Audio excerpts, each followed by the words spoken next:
নমস্কাৰ কৰ্মচাৰী আৰু পেঞ্চনাৰৰ কাৰণে ফেব্ৰুৱাৰী মাহৰ 10টা অতি গুৰুত্বপূৰ্ণ তথা সুখবৰ এই ভিডিঅ'টোৰ যোগেদি জনাব বিচাৰিছোঁ। আপোনালোকে ভিডিঅ'টো স্কিপ নকৰাকৈ শেষলৈকে চাব। প্ৰথম খবৰটি হ'ল অসম চৰকাৰৰ চাকৰিয়াললৈ গুৰুত্বপূৰ্ণ খবৰ। মুখ্যমন্ত্ৰী ডক্টৰ হিমন্ত বিশ্ব শৰ্মাই কৰিলে কেইবাটাও ডাঙৰ ঘোষণা।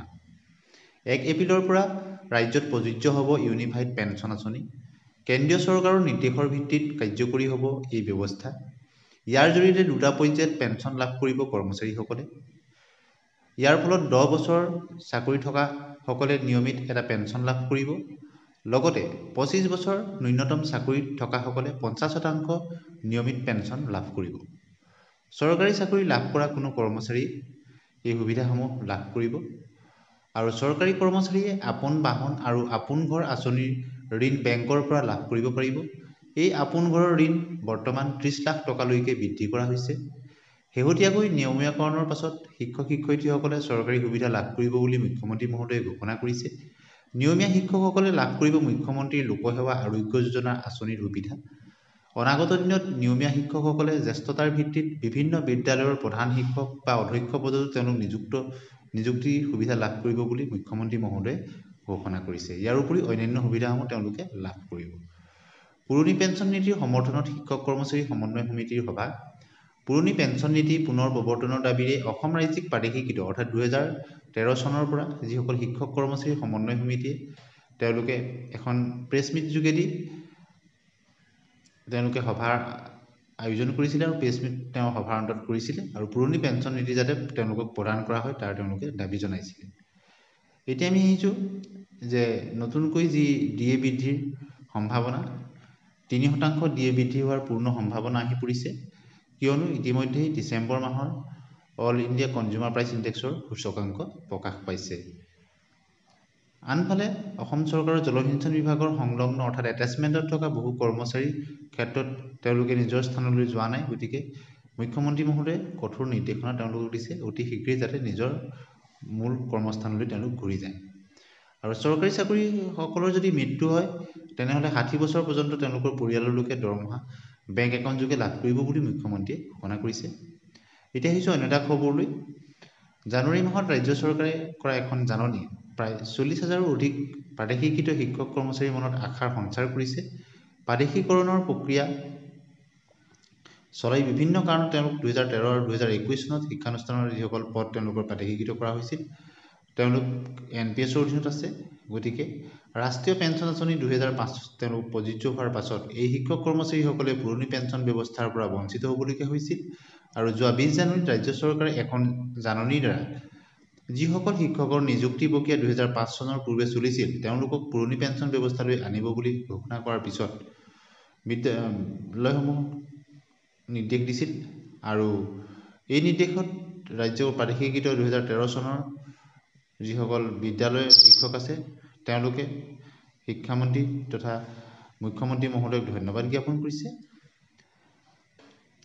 এতিয়া আহিছোঁ যে অসম চৰকাৰে অসমীয়া ভাষাক লৈ মুখ্যমন্ত্ৰীয়ে এক ডাঙৰ ঘোষণা কৰিছে যে ব্ৰহ্মপুত্ৰ উপত্যকাত অসমীয়া ভাষা, বৰাক উপত্যকাত এছ'চিয়েট হিচাপে বেংগলী ভাষা আৰু বড়োভূমিত বড়ো ভাষাক লৈ অসম চৰকাৰে এক সবল পদক্ষেপ লৈছে। এতিয়া আহিছোঁ ইউনিফাইড পেঞ্চন স্কিমক লৈ। আহি গৈছে অপশ্যন ফৰ্ম।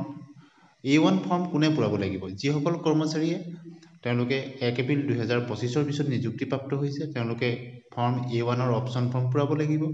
ফৰ্ম A2 সেইসকলে পূৰাব লাগিব যিসকল চেণ্ট্ৰেল গভৰ্ণমেণ্ট এমপ্লয়িজ বা কৰ্মচাৰী তেওঁলোকে বৰ্তমান NPSৰ অধীনত আছে তেওঁলোক UPSলৈ যাওঁতে ফৰ্ম A2 পূৰাব লাগিব।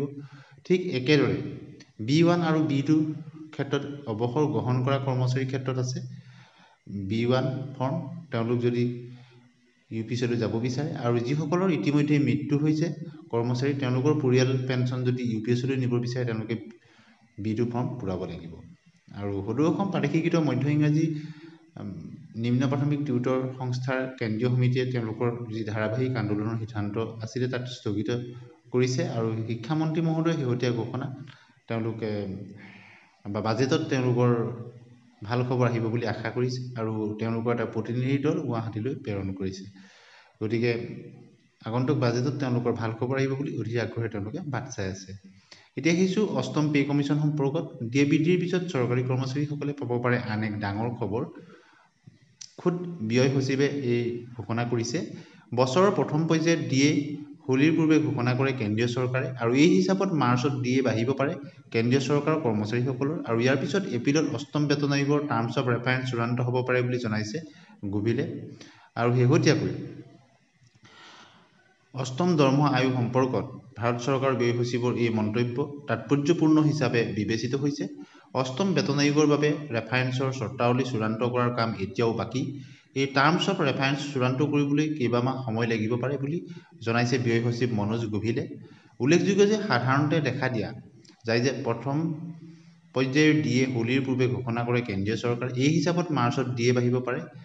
আৰু সংবাদ মাধ্যমক গুভিলে সম্প্ৰতি কয় যে প্ৰতিৰক্ষা মন্ত্ৰালয়, গৃহ মন্ত্ৰালয় আৰু কৰ্মী আৰু প্ৰশিক্ষণ বিভাগসহ বিভিন্ন ৰাজ্য চৰকাৰ আৰু অন্যান্য মন্ত্ৰালয়সমূহৰ সৈতে দিহা পৰামৰ্শ আৰম্ভ হৈ গৈছে। আনহাতে গুভিলে ইংগিত দিছে যে দৰমহা আয়োগৰ পৰামৰ্শসমূহে ভৱিষ্যতৰ বাজেটক প্ৰভাৱিত কৰিব, কিন্তু আগন্তুক বিত্তীয় বাজেটত ইয়াৰ ফলত প্ৰভাৱিত নহয়।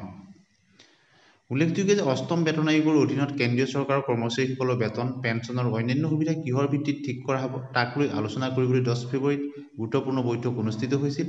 তাত national council of joint consultative মেচিনেৰীৰ সচিব শিৱগোপাল মিশ্ৰ ডাঙৰীয়া উপস্থিত আছিল।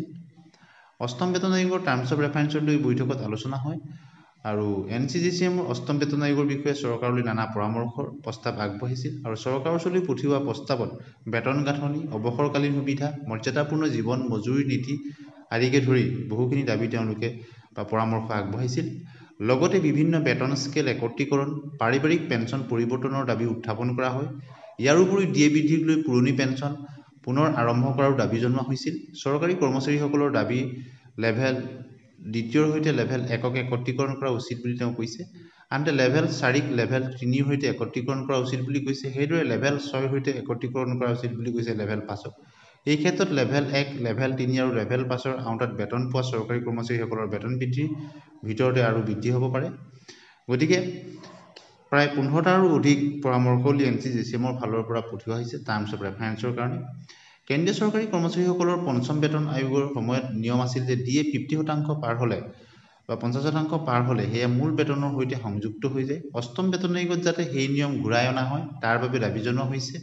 উল্লেখযোগ্য যে ডিএ 50% পাৰ হোৱাৰ পিছত মূল বেতন বৃদ্ধিক লৈ জল্পনা কল্পনাও আৰম্ভ হৈছিল, আৰু সেই সময়তে শেহতীয়াকৈ কেন্দ্ৰীয় চৰকাৰে অষ্টম বেতন আয়োগৰ ঘোষণা কৰিছে। আৰু অষ্টম বেতন আয়োগৰ ঘোষণা হোৱাৰ লগে লগে তাৰ ফিটমেণ্ট ফেক্টৰ কিমান হ'ব তাক লৈ জল্পনা কল্পনা চলিছে। আৰু শেহতীয়াকৈ অসম চৰকাৰৰ এখন জাননী আহিছে, যিসকল কৰ্মচাৰী ইতিমধ্যে আপোন ঘৰ আঁচনি তেওঁলোকে লৈছে। পূৰ্বতে 15 লাখ টকা তেওঁলোকক প্ৰদান কৰা হৈছিল। গতিকে তেওঁলোকে পুনৰ চৰকাৰী ছাবচিডি 1%ৰ সৈতে পুনৰ আৰু 15 লাখ তেওঁলোকে অৰ্থাৎ মুঠ 30 লাখ টকাৰ আপোন ঘৰ আঁচনি ল'ব পাৰিব। আৰু নতুনকৈ যিসকলে ল'ব তেওঁলোকে আপোন ঘৰ আঁচনিত অসম চৰকাৰৰ কৰ্মচাৰী তেওঁলোকে 30 লাখ টকালৈকে লোন পাব, য'ত এই সুবিধাখিনি বা ছাবচিডি গভৰ্ণমেণ্টৰ ফালৰ পৰা থাকিব। গতিকে কৰ্মচাৰীসকলৰ ক্ষেত্ৰত অসম চৰকাৰৰ এই যি আপোন ঘৰ স্কীমৰ যিটো পৰিমাণ 15 লাখ টকাৰ পৰা 30 লাখ টকালৈ বৃদ্ধি কৰা হৈছে। এতিয়া আহিছে ডিএ বৃদ্ধিৰ ক্ষেত্ৰত শেহতীয়া আপডেট। আপোনালোকে স্ক্ৰীণত নিশ্চয় দেখিছে, ডিচেম্বৰ মাহৰ consumer price index for individual workers December 2024 প্ৰকাশ পাইছে, আৰু বহুদিন অপেক্ষা কৰিবলগীয়া হ'ল এই ডিচেম্বৰ মাহৰ সূচকাংকলৈ। আৰু ইয়াতে তুলনামূলক সূচকাংক প্ৰকাশ কৰা হৈছে। আপোনালোকে নিশ্চয় দেখিছে যে 2 নম্বৰ পইণ্টটো চাব, the all India CPI IW for December 2024 by decrease by 0.8 point, অৰ্থাৎ ডিচেম্বৰ 2024ত 0.8 পইণ্ট কমিছে, ষ্টুড এট 140.7ত ৰৈছেগৈ। অৰ্থাৎ এতিয়া এই সূচকাংক 143.7 হোৱাৰ লগে লগে ডিচেম্বৰ মাহত ই বৃদ্ধি হৈ 55.99% পালেগৈ। বৰ্তমান আমি 53% লাভ কৰি আছোঁ। গতিকে আগন্তুক অৰ্থাৎ মাৰ্চত যি ডিএ বৃদ্ধি পাব তাত 3% ডিএ বৃদ্ধি প্ৰায় নিশ্চিত হৈছে। গতিকে বহুতেই ক'ব বিচাৰে যে যিহেতু ৰাউণ্ড ফিগাৰত হয়, গতিকে 2%হে ডিএ বৃদ্ধি হ'ব বুলি ক'ব বিচাৰে। এই সময়ত এই কথাটো গম পোৱা যাব। ধন্যবাদ।